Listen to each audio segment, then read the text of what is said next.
How's it going, everybody? Welcome to Viral Virtue. It's your favorite apostates. I'm McKay, I am Jordan. and we have returned after the spooky season. We're transitioning into Christmas season because once that clock goes back, holy shit, does getting dark at 5 o'clock gets old really quick.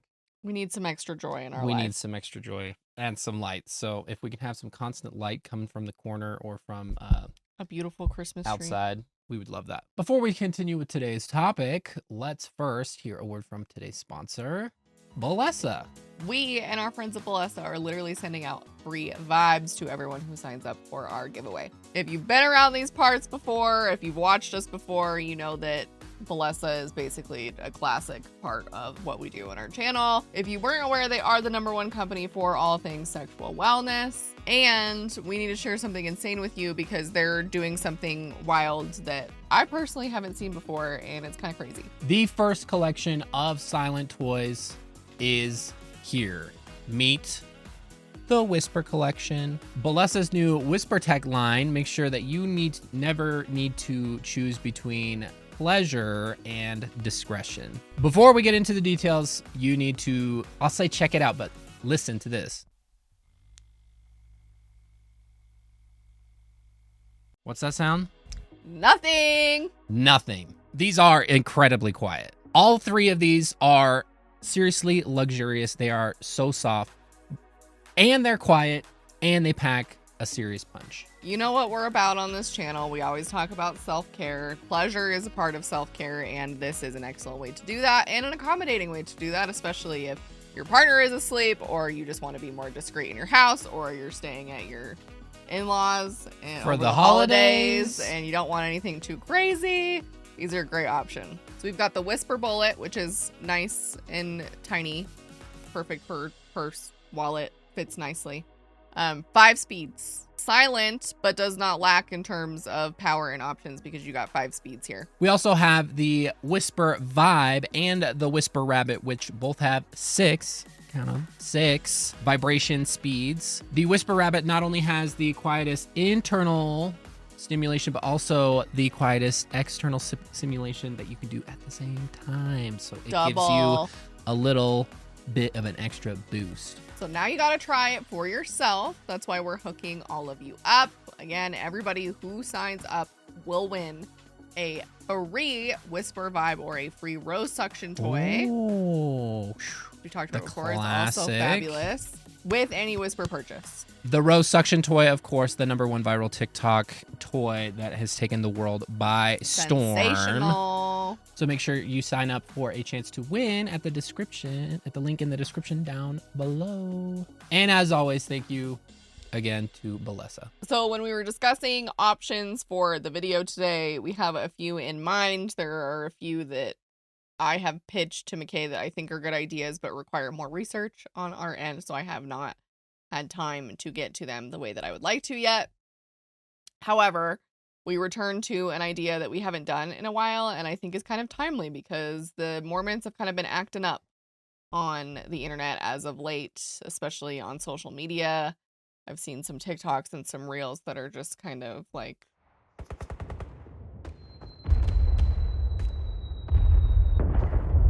that's like what happens in my head when I see them. I don't I'm confused, I'm disappointed, I'm angry, I'm sad, I'm like a lot of things. And so I don't usually put too much stock into those unless we're like doing a video about them. So McKay put together some videos that he thought would be pertinent to talk about today. So if you have seen some weird Mormon content on the internet as of late, maybe what you have seen will end up in this video. Maybe this just needs to be like a recurring segment or whatever. It can be like social media. Are the Mormons okay? The answer is no. Parentheses, are they ever? No, nor have they ever been. No. Now, as is, pretty much unavoidable, usually our qualms lie with the Mormon Church, but where Viral Virtue kind of meets with that whole kind of situation is the way that the ideology trickles down from the top into the day-to-day lives and subsequently social media posts of Mormons just, out there living their lives. As of late, it seems like there has been a bit of an uptick in weird situations that people have had the opportunity to opine on. So we will take a look at those. I'm sure that you have seen stuff about them, but we wanted to kind of give our take on some of that.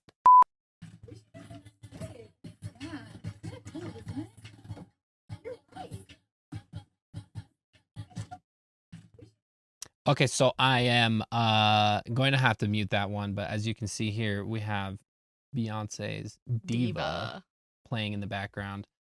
This one's kind of a meta post, and I wanted to start off with this one because some of the other ones kind of cross over on topics. So I wanted to start with this one. But on the screen, we see POV Utah right now, which is really ironic because this is 100% in Rexburg, Idaho at BYU-I. Idaho. But anyway, in this, they're saying, we should get some swig, which I don't think there's a swig in Idaho Falls or there Rexburg needs to be if there isn't anything. one already. But there are oh soda joints, right? And they're all wearing sleeveless. Okay, so Mormonism said you cannot show your shoulders because if you show your shoulders, you are becoming pornography. That's literally words from an apostle. He said, if you show your shoulders, you're becoming pornography. And so my entire childhood. Obviously, you took that out of context, Jordan. Obviously, I did. Roll the clip. Michaela rolled a clip. Do not patronize pornography. Do not use your purchasing power to support moral degradation. And young women, please understand that if you dress immodestly, you are magnifying this problem by becoming pornography to some of the men who see you. Suck my ding-a-ling, Dallin. But here's the deal. Everybody grew up with the understanding Mormon propaganda goes crazy. And we actually have a really, really super duper old video. It was one of the first videos we ever did on our channel where we talked about Mormon ads that they used to do. They would put them in the Mormon magazines and they would give you posters that you could put in your room and did anybody actually do that? I don't think so, but the idea was basically motivational posters, but for Mormons. Because they would put them in the church publications, the little youth magazines, specifically targeted at youth, right? So in Mormonism, modesty meant your shoulders were covered. Modesty meant no tank tops, even the wide ones, even the wide tank tops. None of that. Absolutely no spaghetti straps. Absolutely nothing that would show any kind of shoulder. Especially with the garments, if you wear the garments like I did, the sleeve comes down to here. The sleeve goes all the way down. So even those tops, where it's kind of a diagonal cut as a short sleeve, that wouldn't have worked with garments. There's no kind of compatibility with any type of clothing that would have worked with a sleeve like that. So no tank tops. And these were I know the experiences of the young women who are in the church now are different than the experiences of even me who left not that long ago but was raised in the church, and even women from 20 years ago. Pivotally, I think that is what is the most different here and what causes the most contention is because every Mormon woman's experience in Mormonism has kind of depended on who the prophet was at the time and what they were deciding to hit on. But when I was growing up, you could be sent home from activities for wearing a tank top. You could be sent to the bishop and shamed. You could be shamed by your young women's leaders. You could be saying young women would get told that they were causing boys to stumble and think impure thoughts because they were wearing tank tops. And so women in the church, many of which have suffered religious trauma as a result of these policies, if you will, because none of these are doctrinally based. This isn't any kind of religious nonsense in terms of Mormonism. This is just policy shit. They decided to come out with new garments and they cut the sleeves off. So you can still get the old garments, but there are new garments now and the sleeves are cut off. So it's my understanding is it stops about here. So you can wear tank tops, at least the wide ones, with garments now. And so this is infuriating for a lot of women who were shamed, traumatized, slut-shamed, mortified in front of peers. It's changing the rules. Right. It's changing the rules. And am I glad that there are women like who are literally standing in line at 8 a.m. for hours to get the garments? Am I happy that they have this element of bodily autonomy? Sure. But my thought is they've always had access to this bodily autonomy, but this form of bodily autonomy is taken away from them by men. So like when the men tell them, yep, it's okay. You can show your shoulders now. It's not slutty to do that anymore. Like they all eat it up. But it's like this is the culture that Mormonism has created where women have to like claw and fight for any fucking crumb of bodily autonomy. And I understand why they're doing it. And if I was still Mormon, I would probably be clamoring to get them too. So this isn't shade to any of them. But like this is the position it puts women in. Like women want to just exist as they are and exist comfortably and exist in hot climates in comfortable clothing. And for some reason, in 2025, Mormon God inspired the apostles to change their mind on shoulders. And now women can wear sleeveless tops. And so what are all the young women doing? Like this spread like wildfire, right? Like they have a sliver more of bodily autonomy. They can wear things that are more risque by like old Mormon standards. And so of course they're going to eat it up. But I'm sitting over here going, why does it have to be this fucking difficult? And why did we have to traumatize people in the process if this was never a fucking issue to begin with? And I'm sure there are a lot of people who are like, oh, well, men's modesty is also policed because they're required to wear the garments. And they don't get this. They don't get the tank tops like the ladies or whatever. But just to drive the point home, when I was on my mission, was one of the first in at the end of 2016, I think it was. A whole nearly 180 years after the church was founded and they were sending people out on missions in the thick of like tons of people in Honduras getting chikungunya and dengue fever. The church finally was like, okay, the sister missionaries don't have to wear skirts because they were getting their legs eaten alive by mosquitoes, and sisters were getting dengue and chikungunya at a higher rate. Yeah, literally a disease, which was horrific, by the way. If you've never had any of those, I had dengue fever one time, and it was easily the worst, the sickest I've ever been in my entire life, and easily the worst week I've ever had. But they were getting it at a much higher rate than we were, and they decided now, because everybody can wear pants, they were like, okay, the sister missionaries are allowed to wear pants because that will keep, fewer mosquitoes, less exposed skin and everything like that.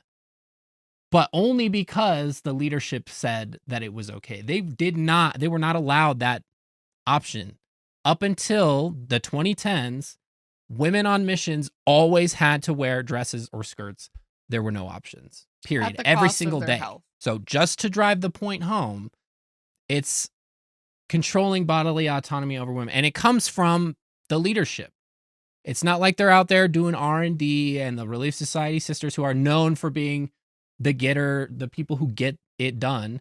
It's literally a joke in every ward about how fucking useless the bishopric is compared to the Relief Society ladies of the ward. That's on women in emotional labor, am I right? Right. But the men, the leadership, and the people who the quorum of the 12 apostles and everything appoint, go out there and they decide what patterns they're going to use for the garment, and then they bring it, and they have the final say. They can say yes or no. A man gets to tell all these women what they should be wearing in order to be walking upright with their God and their covenants. For me. Like, that's where it all falls apart for me. Because, and they're not going to view it this way because this isn't faith affirming and this is fine. But when I look at this, I go, okay, so like I suffered wearing the short sleeve and, define suffering, but I had to deal with that for a long time for just no fucking reason. Like when you start to pull at the string and it's literally just the preference of the leader at the time who doesn't like women dressing immodestly by his standards, then like, what the fuck are we doing? Like, what the fuck are you doing? This didn't come from God. Jesus didn't direct this. This is Dallin getting turned on by fucking shoulders and saying, no, you know what? Here's how I'll stay faithful to my wife and make sure I'm not jerking it to porn at all, because the women cover up their shoulders, then I'm good. Like, this was all selfish. Like, you realize women get denied something that is helpful in the name of leaders just saying, no, I don't want you to show your shoulder. Like, that's crazy to me. That's crazy to me. One dude in your religion has so much power, or 12 of them have so much power that they get to make these decisions not based on anything other than their preference. Like, you realize this was just a preference thing, right? Like, because if this was some sort of revelation, we would have heard about it. They would have told you. They would have made some kind of big announcement about the fact that they're changing the garments. But none of that happened, see? None of that happened because it doesn't actually fucking matter. Like, it doesn't actually matter. God, like, Mormon God did not sit down in a chair and say, you gotta get over the shoulders things, my guy, because the women are suffering here. Like, that was not a thing that happened. They just decided this. And you can't tell me this is not because they realize that women aren't wearing garments, okay? Women, particularly women who are presenting Mormonism in the social sphere, particularly Mormon influencers who have a lot of followers, hundreds of thousands, millions even, and they're not wearing the garments. And you know what makes it a whole lot easier to tell whether someone's Mormon or not? Or like a whole lot more difficult to tell whether someone's Mormon or not, is you change the garments. So now it becomes more questionable when we're garment checking people to see whether or not they're actually Mormon. Because now when your favorite Mormon influencer is wearing tank tops, she could be wearing garments. So it becomes a whole lot more difficult to purity test, if you will, these people to whether they're actually following Mormon standards. And you can't tell me that that's not the fucking reason for this. That's absolutely the reason for this. Like, you realize y'all got played because they're tired of us pointing out that Mormons don't follow the rules. So they bend the rules so it looks like more Mormons are following the rules. That's what this comes down to. Like, the church is tired of the influencers giving them a bad name, and so they bend the rule. And you guys get something out of it. Well, and that is one of the questions that tons of people would ask us constantly. They're like, these people are Mormons. I find it weird that they don't follow the same standards that like run-of-the-mill Mormons have to when it comes to like wearing their garment and having, you know, not being able to show their shoulders and stuff like that. And the irony is not lost on me that over the past several months, when he was in declining health, or the previous prophet Russell Nelson was in declining health and basically just doing everything he could to fucking hold on to the wheel, that they were getting this ready.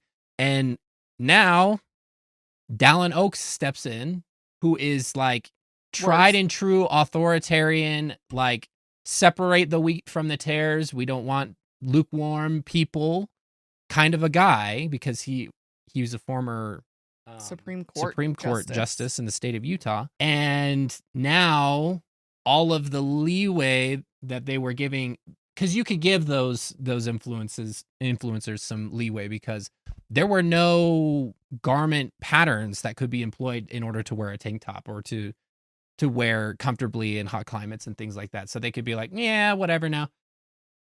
But now where is that? That leeway is gone. So here we are, probably about to separate the wheat from the tares. So now the leadership can call these families in and say, oh, sister so-and-so, we noticed that, or do you wear your garment, when they do her worthiness interview? And she will say, no, because this, that, and the other. And they're like, oh, well, they do have these new styles of garments that you can wear and it's not so hot or whatever. And they're taking away the excuses. So mark my words. I'm sure a lot of people who weren't wearing the garment previously are going to start, now that there are styles available that are more suited to their fashion tastes. And some people will continue to not, and they're probably not going to be falling in line any longer. I thought the church didn't bend to the times. I thought the church didn't bend to fashion statements, because that's what I was taught growing up. Like, even when I had to wear the ugliest shit known to man growing up, even when I had to wear the ugliest shawl you've ever seen over my fucking homecoming dress, when I was growing up, it was always, well, the church's standards don't change based on the world's standards. The world's standards change all the time, but Mormon standards never do. They never do. But suddenly now they are, and it seems mighty convenient when the church is facing hella criticism from lots of people, plenty of people even bigger than us, who were like, this phenomenon's kind of weird. Y'all don't wear your garments. You can't tell me that that's the motivation for this. It absolutely is. And that should tell you everything that you need to know about this so-called church. Like, this is an organization, it's a business, and they care about how they appear online. Like, especially the Secret Lives of Mormon Wives girls who are never wearing things with sleeves. Now it's presumably they could be wearing their garments with those things. We would never know. That actually is the perfect segue into another one. This one is not from a Mormon creator. Thank heavens. But she does talk about Rachel Parcell, who we've always kind of thought, oh, we should probably make a video on her because I'm sure a lot of you know the name Rachel Parcell. She's kind of famously not worn her garments. She's kind of an OG fashion blogger in terms of Mormonism. But she was in the comments of some of these videos talking about these tank top garments, and I was kind of surprised by what she had to say. Actively deny any type of religious abuse or trauma that is done by the Mormon Church and its teachings while actively causing it. I came across a popular Mormon content creator's video of mocking Heather Gaze from Real Housewives of Salt Lake City. We will get to that in a minute, by the way, but I'm sticking to this topic for now. Her docuseries that's coming out called Surviving Mormonism, and I was very shocked to find a very, very popular content creator, Rachel Parcell, airing some of her hurt and pain in the comments when members... Just to read this real quick. She commented and said, surviving Mormonism for me is being relentlessly attacked, judged, and shamed for years by women of my own faith for the type of underwear I choose to wear. Glad yours is just standing in a line. Love that for you. Of the Mormon Church defend the church at all costs. You know, they covenant in the... And another comment, she's saying, I'm trying not to be triggered by this post and the new garments. I've been shamed and judged for years by women of my own faith for showing a shoulder or a knee. But now it's fine because a man in leadership decided to change the sleeve length. It's just confusing and doesn't seem Christ-like. To never speak ill of the Lord's anointed. And I think when that happens, it really blinds them to the pain of their own members in their congregation. And that's why I say it'll always be the doctrine of the Mormon Church that causes members to leave over anything else. The only thing I feel like that causes members to leave the Mormon Church is the doctrine and teachings of the Mormon Church. Mormons love... So I just loved her take. Tara. Shout out to her. I like her take on this, and it is really interesting to see people like Rachel in the comments having feelings about this because they totally should. Mm-hmm. Because it seems like usually, at this point in time at least, the people who are the most upset and hurt by this are the former members because other things came up before this point, and now they're watching all the Mormons have their heyday with their new garments, and they're like, this is fucked up because like, where was that when I was a member? I didn't get this kind of opportunity to not be slut shamed by people in the ward. Recently I watched a different ex-Mormon talk about how she was trying to pick the counselors for the presidency when she was a mime aide. And she had to pray to God and use revelation to pick which girls in the ward were going to be her counselors. And she told the bishop, and one of the girls that she had chosen struggled with same-sex attraction. So she was supposed to, A, police that and make sure that that wasn't a thing, which is very inappropriate. But then B, also make sure that she dressed modestly, because she would wear like tank tops and spaghetti straps and stuff like that. So This demonstrates a common theme in Mormonism of lack of boundaries and lack of like differentiation from self from other people. Like you are Right. responsible and have to police the behavior of others. Right. And that's like, it's a core like belief in Mormonism that you're not responsible for other people's sins. So for this bishop to put this on this 14 to 15-year-old So girl to be like, inappropriate. you need to make sure that she dresses right, and you need to make sure that she's not loving the people that she wants to love, is fucking crazy in of itself. But I'm glad. I don't know. Is Rachel Mormon anymore? I don't know. See, that's where I don't know. I don't either. know a lot about her anyway, because that's not really. Oh, If she you was haven't huge. noticed, She that's was not really my huge. realm. Like, she has a clothing brand. They're very rich. The Scala sisters, like, there's a lot of them. They all have. They're like if I were to compare it, I would say Rachel Parcell and her siblings are like the Kardashians of Mormonism prior to Secret Lives of Mormon Wives. Like, they were the OGs. Very wealthy. Like, yeah, and upper class, not like in crazy influencer vibe. Like, they have their own clothing brand now. Like, she sells dresses. If you look her up, you'll probably recognize them. Like, I don't know much about her other than that. But I think I hope on some level, if she is a member, I hope that this is giving space to current members to feel like validated in being frustrated by this dynamic.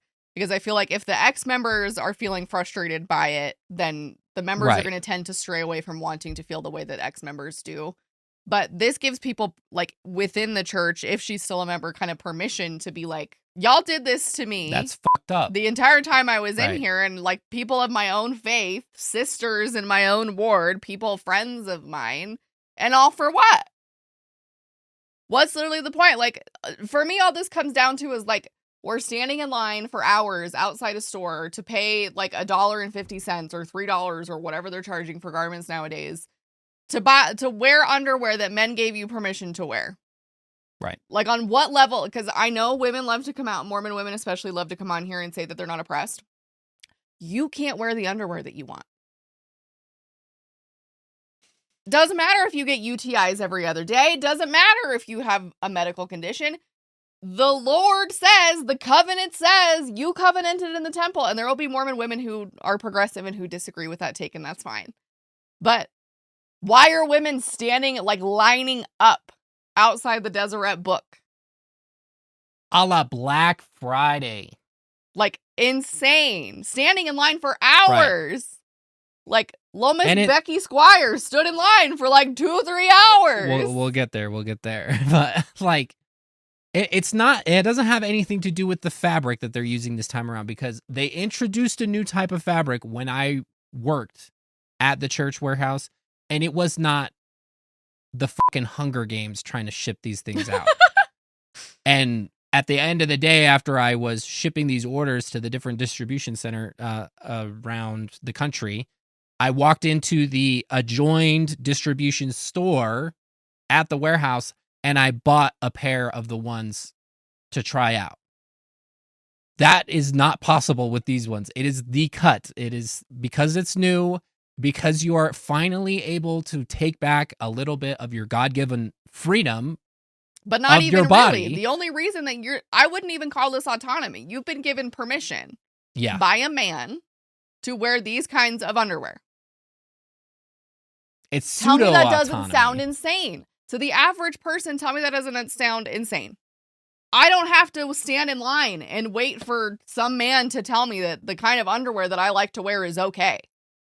I can just wear whatever the fuck that I want. Or not at all. But, like, that's what it comes down to for me. Is, like, I don't, like, it's a crumb of bodily autonomy, but even then, is it? Is it? Because the only reason you're doing it is because the church gave you permission to.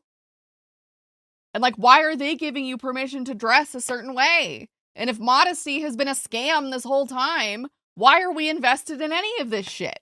People are invested in this like the church invests in stocks and real estate. Okay, we're getting to Becky.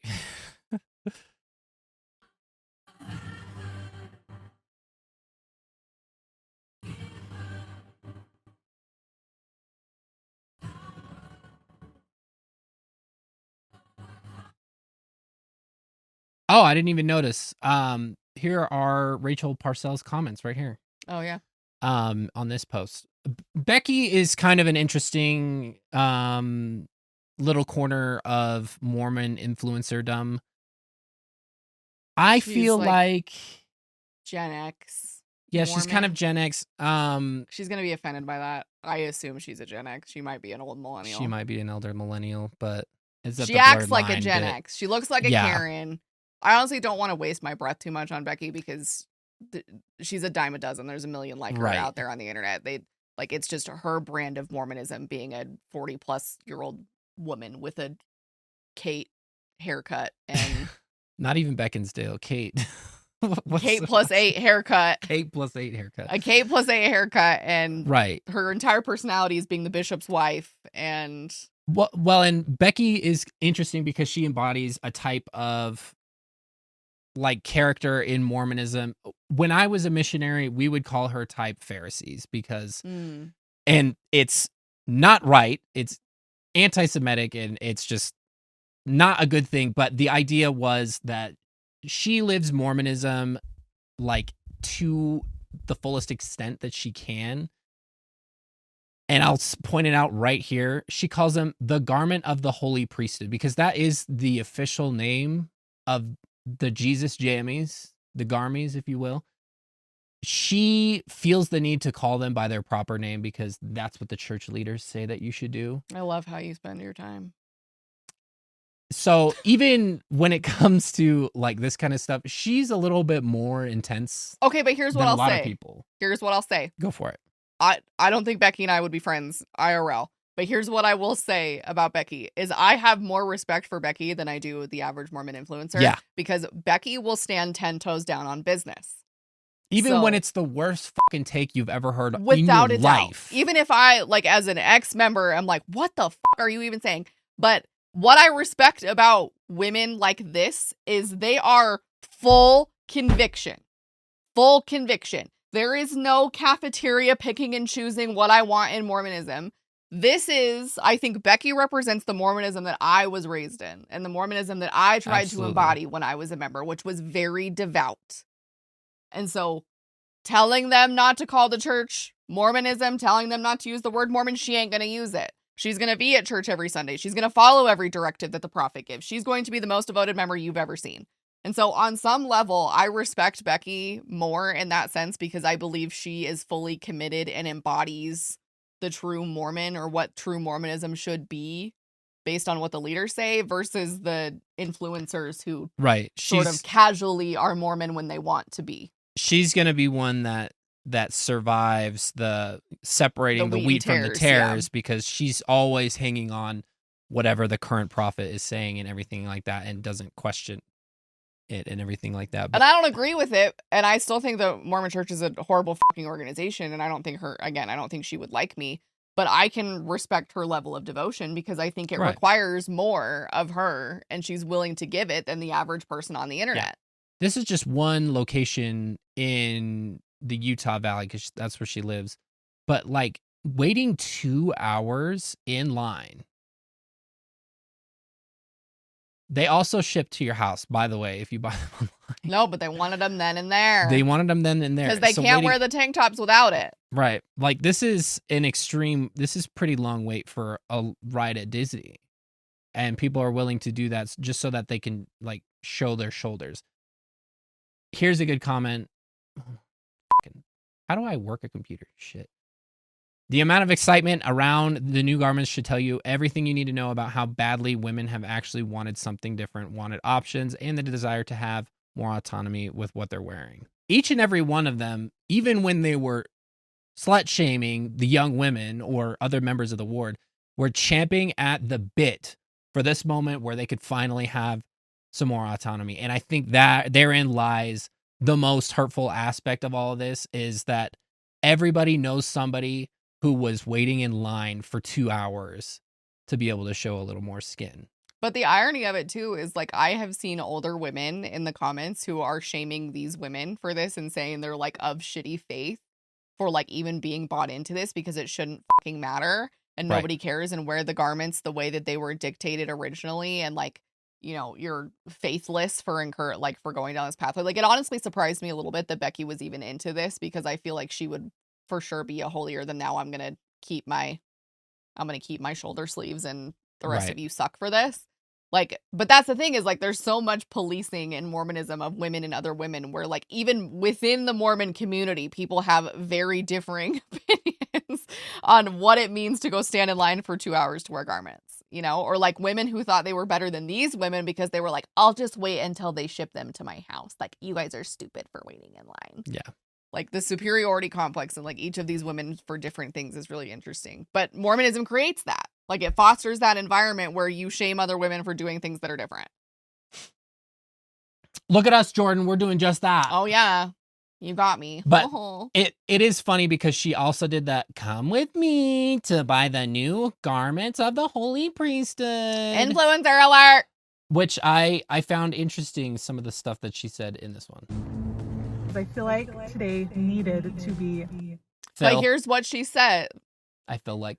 But here's what she says in this caption that I want to point out. She said, I'm not planning to change my wardrobe. See how she's qualifying this. She's not the Mormon that's going to change her wardrobe based off of this. She's better than that, okay? And that's important because most of her content is garment-friendly outfits. And There you go.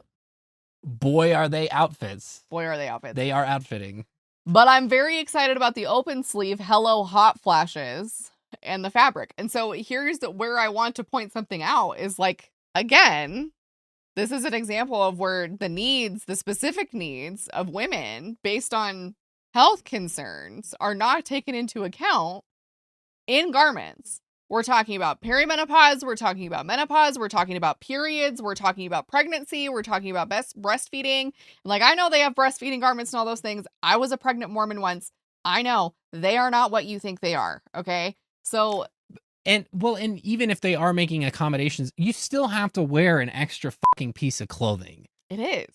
So regardless of whatever accommodations you're going to be wearing, it can only get so comfortable, right? But these are things that until this point, one, they had either not considered, which is entirely possible, but what seems more likely to me is they don't care. They don't care. And we go back to this idea of Eve being cursed. Eve being cursed for being the crazy little woman that she deceived Adam, and you know, that whole thing. And women get punished for that via childbirth. And I think this is an extension of that, whether Mormons believe that or not. That women deserve to be punished. Women deserve to suffer. Women deserve to be inconvenienced. It's part of the refiner's fire of being a Mormon is you grow from it. You get better from it. But like, what if it doesn't have to be that way? That's my point is like, what if none of this has to fucking be this complicated and you can just wear whatever the fuck underwear you want and it doesn't matter? Because clearly it doesn't matter to God. I don't really think it does because apparently we've changed it and he didn't have anything to say about it. So I don't think it really matters in the way that they think it does. So if that's the case, then what else does it matter? It needed to be recorded.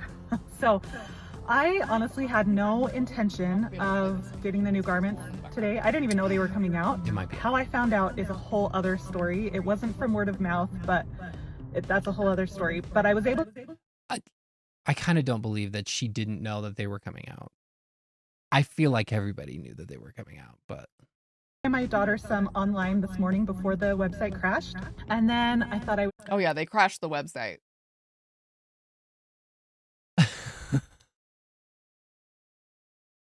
Worldwide Church, by the way. Anyway, she's just kind of talking about more stuff like that. But that's what I wanted you to... Like, I'm sorry. 2-hour waits at retail locations, crashing the website. Is it clicking? Women to be able to have a better experience in Mormonism than I had. I know. Ultimately, I am happy about that.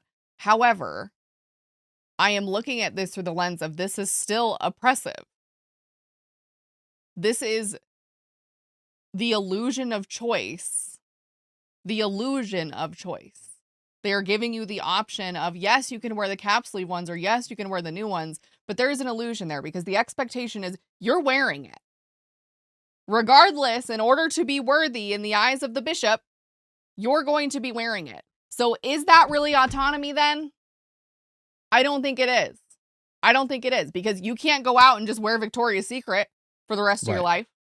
You can't just go out and wear whatever the fuck you want. You can't even go commando. That's not even an option. At least not for long term anyway, because you're going to go tell your bishop that and he's going to say, well, why aren't you wearing your garments? Like at the end of the day, all this comes down to like, this is an illusion of choice and women are desperate within Mormonism for the illusion of autonomy because they think it's actually autonomy. But like what I want to really emphasize is women here are not the ones who are at fault. Women here are existing under a system that is giving them the crumb and saying, here you go. And women are like, oh my God. And I was a Mormon once. I was once in that position. I did various things that fell under that category when they changed policies or when they shifted things. But it's the men here who deserve to be held accountable because the women just want to wear what they want to fucking wear. Obviously. Right. Desperate to wear what they just want to wear and still be in line with God in a good way. But this illusion that they have created is all based on the wills and the impulses of the leaders of the time. Right. So I want to be clear that I'm not blaming or shading women here for wanting choice in the type of garment that they wear. I think that's fine. But what I'm saying is this isn't actually autonomy, even though you think it is. If it was true autonomy, you could wear whatever you wanted and it wouldn't matter. Right. There would be no consequence. It's just, I'm sitting here thinking, and it's like, this is just an extension of illusion of choice is the most fundamental doctrine of Mormonism in the history of it all. Because you look at the very beginning, we talked about this last week. There's the pre-existence where we all existed as spirit beings. We didn't have bodies. You could choose between following God and Jesus's plan, coming down to earth and suffering, and eventually, hopefully, if you were born in the right place and made the right choices, you get to be like God is. Or you could be cast out and fucking suffer for all of eternity. Who's picking that option? Who's picking that? Supposedly people did pick that option, there were, but supposedly. like, what a fucking great option to pick, to choose. Suffering between or a good life. Like, or of even, course you're going to pick the other one. Right. Or even the whole Adam and Eve circumstance. Someone had to fucking eat the fruit. That is like the principal idea behind the fall of Adam and Eve in Mormonism is that the plan could not continue until somebody sinned. That's an illusion. It was not a choice of either of theirs. It had to happen. And then it just continued in all these other different things is just the illusion of choice. And there really is no choice. You either get to comply or you get cast out. You get ostracized. You get excommunicated by the church or there are social consequences or family consequences or church member restriction consequences. Like you can't, like women will get on here and say that I can wear the garments and it doesn't matter. And I'm like, okay, well, we're talking about Bishop Roulette here. But the epitome of all of this is agency and and choice and decision making and all of those things are illusory in Mormonism. And they always have been. And normalizing the things that you just said creates the perfect context for choices like these feeling very liberating when they're not. Also, this comment right here is insane. Like, this is a man commenting this, so this is very interesting to me. But it's concerning to see something as sacred as temple garments being treated like a fashion drop or the latest product release. When there are lines out the door and talk about how these new garments show a little more shoulder, it makes me question what's fueling all the excitement. Garments were never meant to be trendy or something to show off. They're a quiet, personal reminder of our covenants with God. When that reverence turns into hype and people get defensive when it's pointed out, I think that says more about where your heart is at than people being judgy. We're filming this shocked me to my core. The real secret lives are much darker, deep. So this is kind of a revolting little trend that the Mormons made. If you're unaware, my distant cousin, Heather Gay, is doing a kind of type of It's a docuseries. docuseries a la like Scientology in the Aftermath with Leah Remini. Kind of like Mormon stories on network television, which I Love fucking to see love, it. right? Especially when they're doing like interviews with people who have gone through some shit. But it's called Surviving Mormonism, right? And she's using the audio from the promo for Surviving Mormonism, which is part of the trend. But And we're then talking about like surviving Mormonism in the context of like abuse and Abuse. horrendous things right, happening. As which a is result. why I say it's pretty revolting that they've made like a trend out of this, because They've made a joke out of this, is yeah, what they've done. a joke, because it's just surviving Mormonism, but it's asking God to allow a corn dog to nourish and strengthen my body, which she spelled nourish She wrong, spelled but nourish whatever. wrong, but that tracks. But it's all kinds of these things. I didn't want to like get into too much. It's all just kind of the same bullshit. I mean, look at the comments. Surviving Mormonism, but it's just me trying to find which sacrament cup is the most full on Fast Sunday. Yeah. Surviving Mormonism, but it's the time when the Relief Society gave me a fuzzy handmade quilt to take to university with me. So they're taking it and saying, oh, guys, actually, there's a lot of great anecdotes out there about people who have good experiences in the church, which is No one's denying that.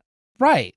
It's obviously, if there were not good aspects of the Mormon church, It wouldn't it still wouldn't be still here. exist 200 years later. It wouldn't be the most wealthy singular church based in the United States. I think any Mormon, like any even ex-Mormon, would be willing to give you positive experiences that they had within the Mormon church, myself included. Same. Like nobody, that's what Mormons fail to understand, is nobody is denying the experiences that are positive that you've had in Mormonism. And actually, I am so thrilled that you have had nothing but positive experiences. Like that actually makes me happy for you. I don't want people to be traumatized by a religion, any religion, not even just Mormonism, but any of them. But what they fail to consider is like, to them, they cancel out. So like, because, and this is a demonstration of how emotionally immature Mormons are, like they cannot hold the two thoughts at the same time. Like this is called dialectical thinking. We cannot hold the fact that Mormons have had positive experiences. Like I can hold the fact that I've had positive experience in Mormonism, but I can't hold the fact that other people have had really bad, sometimes horrendous, abusive, neglectful, worst shit you've ever heard in your life kind of experiences in Mormonism. They can't hold them both. It's too distressing. And there's a lot of reasons as to why that's distressing. And I say that as a therapist who helps people hold those two things at the same time. But because they can't hold them at the same time, they cancel it out. My good experience cancels your bad experience. Right. They can't coexist. They can't both be true. Only one can be true at the same time. So either Mormonism causes bad experiences or Mormonism causes good experiences. It can't be Mormonism causes both bad and good experiences for people. Now, I can acknowledge that, and I'm not in denial around any of that, but Mormons are, because their emotional immaturity does not allow them to regulate themselves to cope with the distress of the thought processes that come when they acknowledge that Mormonism causes these things, causes abuse, causes these kinds of horrendous things that you see on Mormon stories and on the internet. But like, this is the perfect example of that. Right.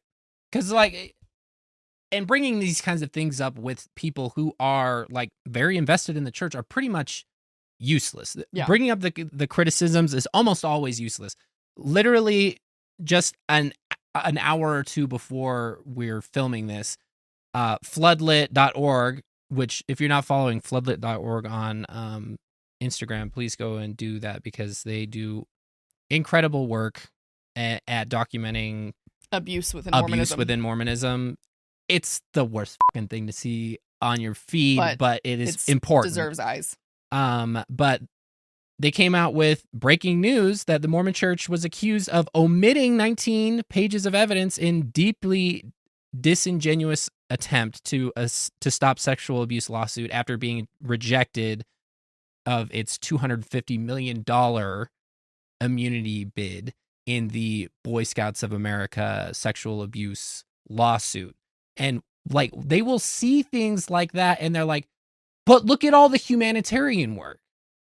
Yes, but listen. It's an and. Listen. It's an and. Like, it doesn't matter to them that they're trying to do shitty things to avoid the liability and the hand that they played in children being abused by saying, but look at all the good things that happen. Look at all the like dishes that are being made for new mothers, and look at all the people who are going and helping clean up after this flood of this church and all that. Ironically, they're showing you how they cope. Exactly. This is how they cope with that information.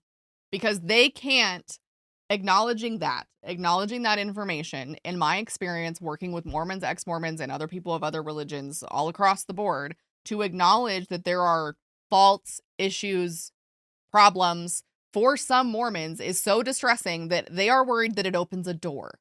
It opens a door to a path that they don't want to go down. Whether they've had questions in the past or whether there's questions that they don't even have any interest in exploring, they just don't want to open Pandora's box at all. Like, whatever it is, to acknowledge those things detrimentally would be a dangerous path. Now, another option here to explain this behavior is Mormonism does not instill any sort of healthy differentiation of the identity.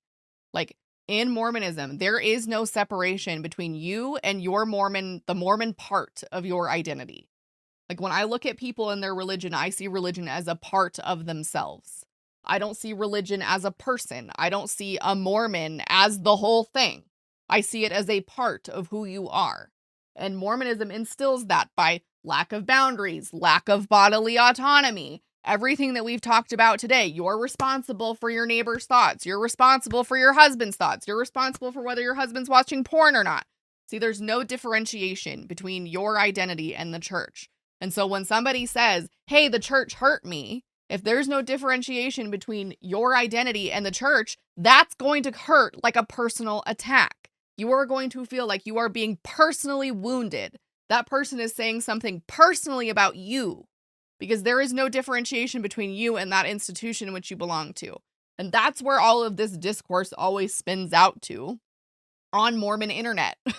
Right. Like, it's like clockwork. It will happen every time. They get defensive because they feel like they're being attacked, which demonstrates such a deep lack of differentiation between them and this institution.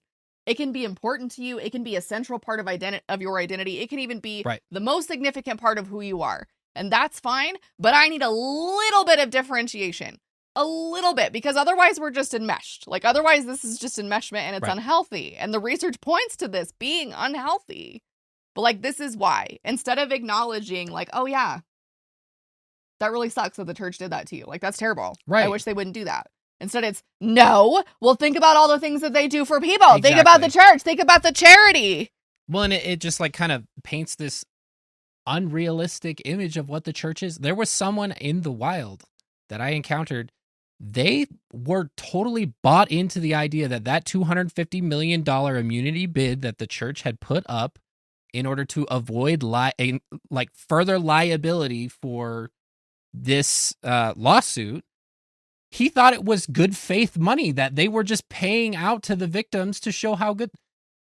That's not how the fucking world works. Like, I know that this was what he believed because that's how he would have handled the situation because he is enmeshed with this idea of the church, but it was not computing to him that the church was trying to avoid further settlements by saying, just here's $250 million.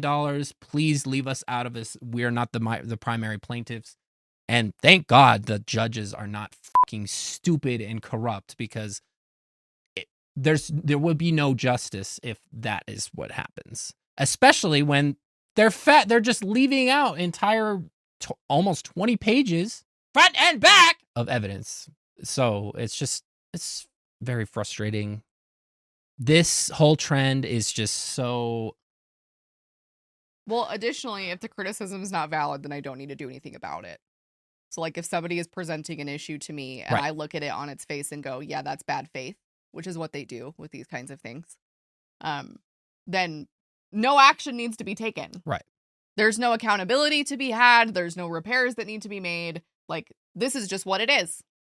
I don't need to further examine or change my behavior or consider or maybe think critically for a moment about what's happening here. Instead, I can just let sleeping dogs lie because it's not a valid criticism. Like, this is essentially thought stopping. Like, I can dismiss any kind of criticism on its face and not have to engage with it because it's scary to have to engage with it. Engaging with it could lead me down scary paths. And Mormonism knows that, which is part of why they teach you to do this.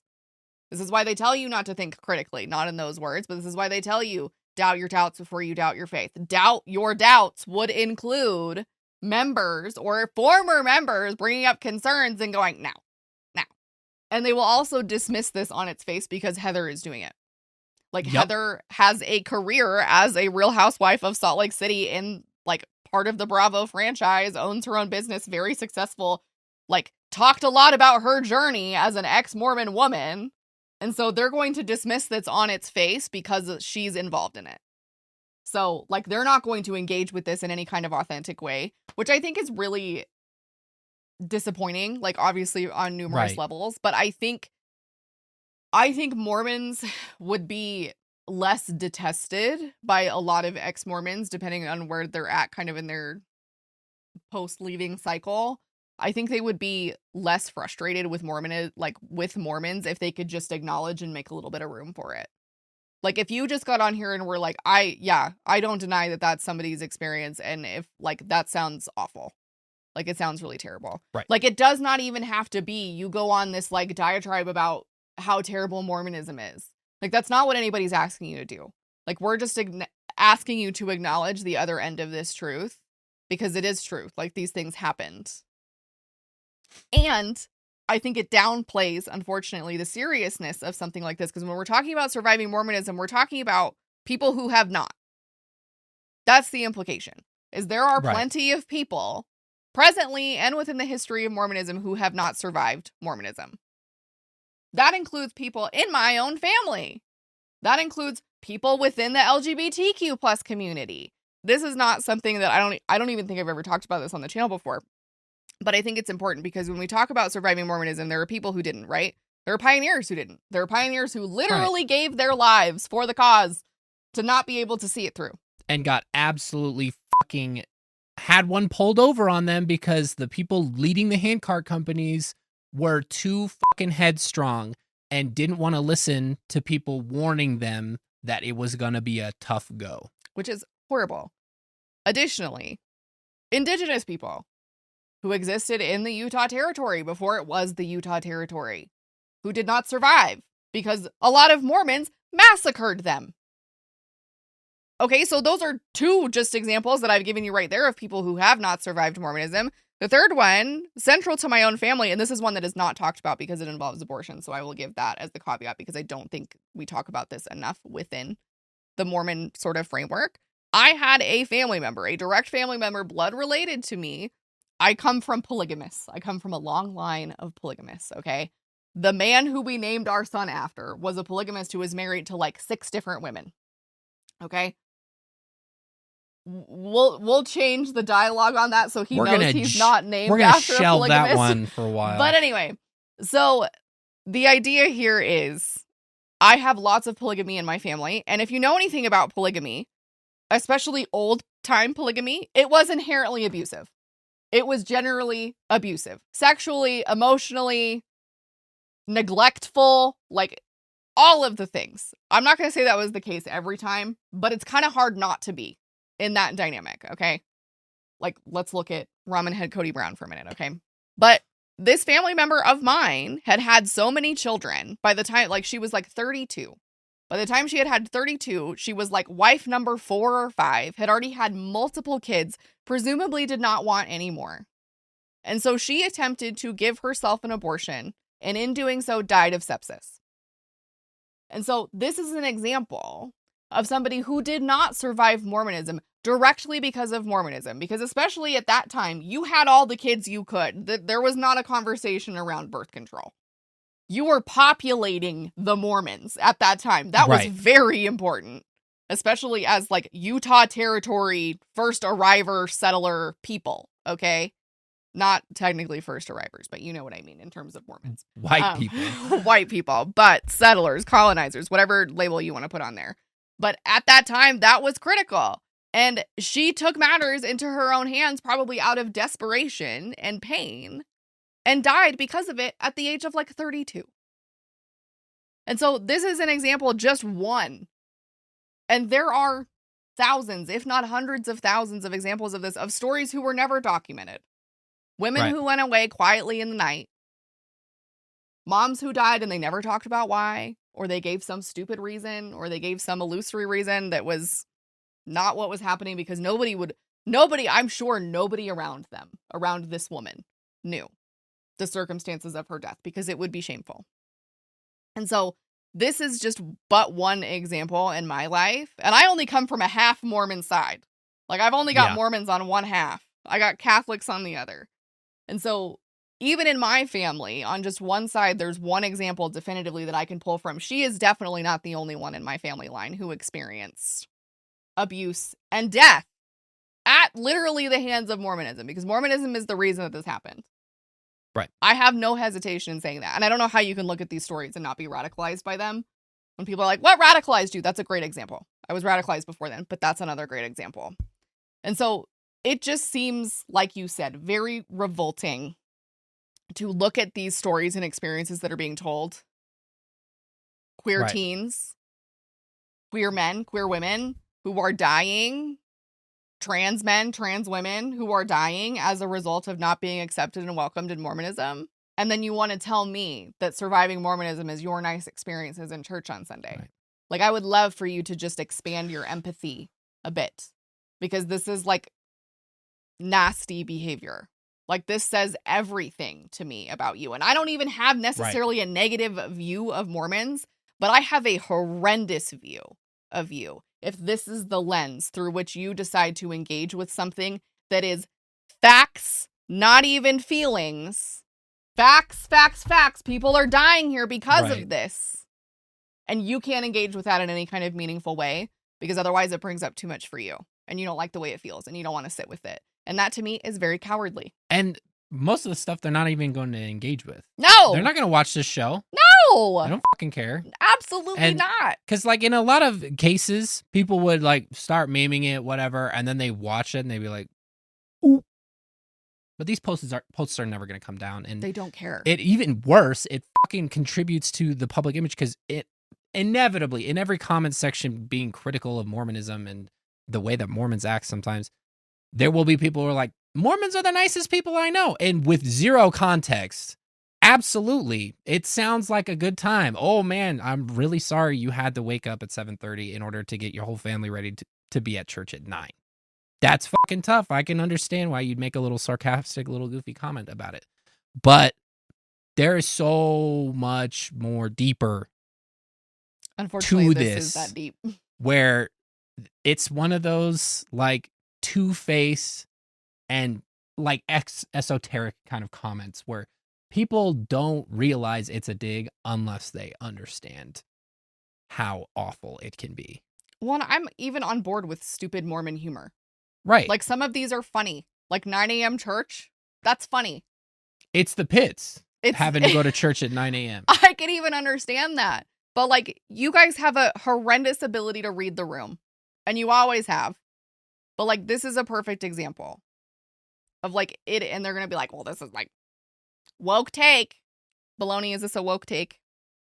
Sorry, but woke is back. But sometimes it is that deep. Like, when you're making fun of, like, it doesn't even have to be people who have left the church, right? Or it doesn't even have to be people who you disagree with. Like, you think about those pioneers. I think this is disrespectful of the legacy that you guys try to pedestalize them on.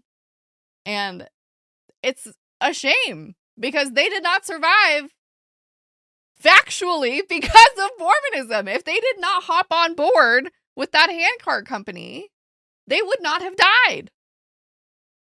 So, like, or even better, if they hadn't been asked by prophets and missionaries to leave their homes overseas, or missionaries who died on missions. Yeah, they did not survive Mormonism. They died on their mission at a very young age, and usually very tragically. Pretty regularly. Those people did not survive Mormonism. And so I would have a lot more respect for all of you if y'all could engage with this like an emotionally mature adult. I'm not even saying It's you asking a have lot. to. It is, apparently. But like, I'm not even saying you have to get on board with it. I'm just saying you can acknowledge that it exists. You can acknowledge that these experiences are factual and cause people harm, and that the church has made errors. But I know the church can't make errors in your mind, and so this is like a whole moot point. But I would have a lot more respect for you if you guys could engage with this in an actually appropriate and empathetic way. That last one was from an account that I find particularly irksome because her whole thing is that she left and she got tattooed and now she's She reconverted. So original.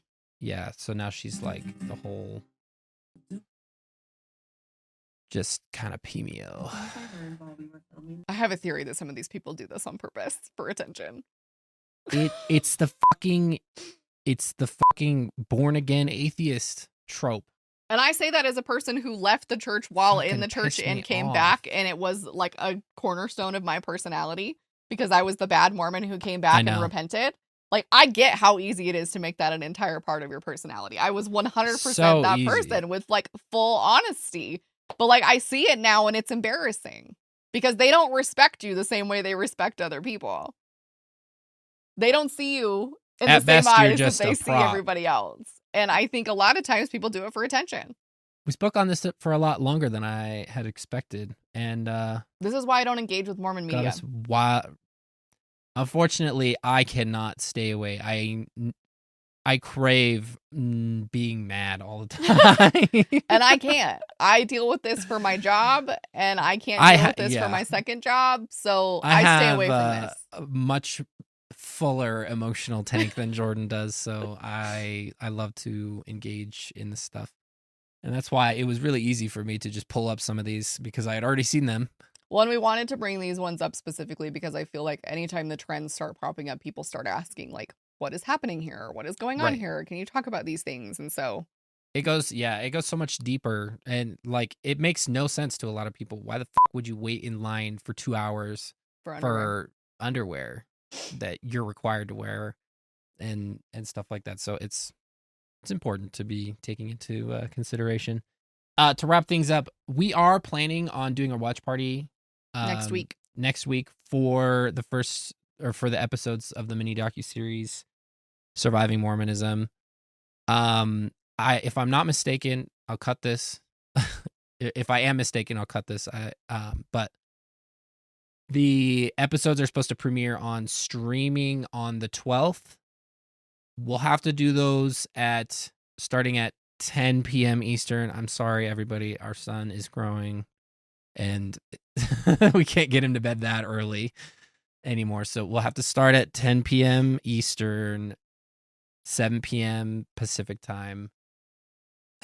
That's just what it is. But if you are able to join us, you can join the Patreon at the lowest tier or higher, or become a member at the lowest tier and you get access to it. You need to have Uno pointing with. You need to, if you want to join, you also have to have a Discord account and you need to be in our Discord server and you have to link it up. So now is your chance if you're planning to watch with us all together.